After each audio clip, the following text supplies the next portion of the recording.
Genèse chapitre 1 verset 1. Au commencement, Dieu créa le ciel et la terre. 1 Jean chapitre 4 verset 17. Tel il est, tel nous sommes aussi dans ce monde. Dieu est le créateur des cieux et de la terre, et nous sommes aussi les créateurs dans ce monde. Le premier pouvoir de Dieu est celui de la création, car au commencement, Dieu créa.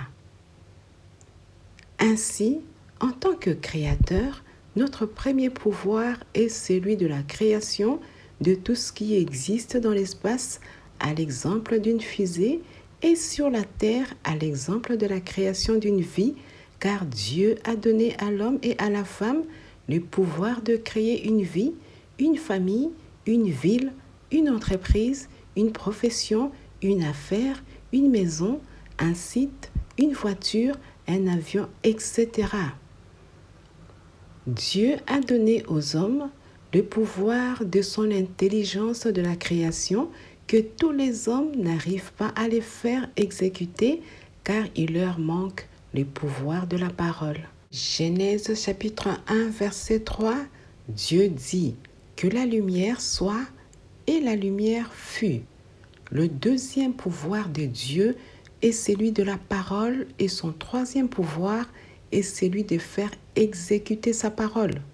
Dieu a donné à l'homme le pouvoir de son intelligence de la création que l'homme n'arrive pas à l'exécuter car l'homme n'arrive pas à parler à la création, à parler à ce qui n'existe pas pour l'amener à l'existence, à parler à l'Esprit de Dieu qui est présent dans son projet, à bien parler avec respect aux hommes qui sont présents pour sa création.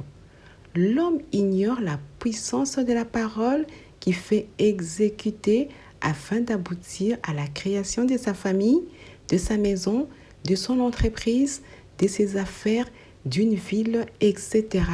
Donc, entre les pouvoirs de la création et celui de l'exécution, il y a le pouvoir de la parole. Le pouvoir de faire exécuter sa parole afin d'aboutir à la création a eu lieu pendant 6 jours et le 7e jour, Dieu s'est reposé de toute son œuvre, constituant ainsi le 4e pouvoir de Dieu. En effet, le pouvoir de faire exécuter sa création moyennant la parole n'est pas donné à tout le monde, car certaines personnes sont forcément ou humainement entrées dans le repos avant de faire exécuter leur création moyennant la puissance de la parole de Dieu.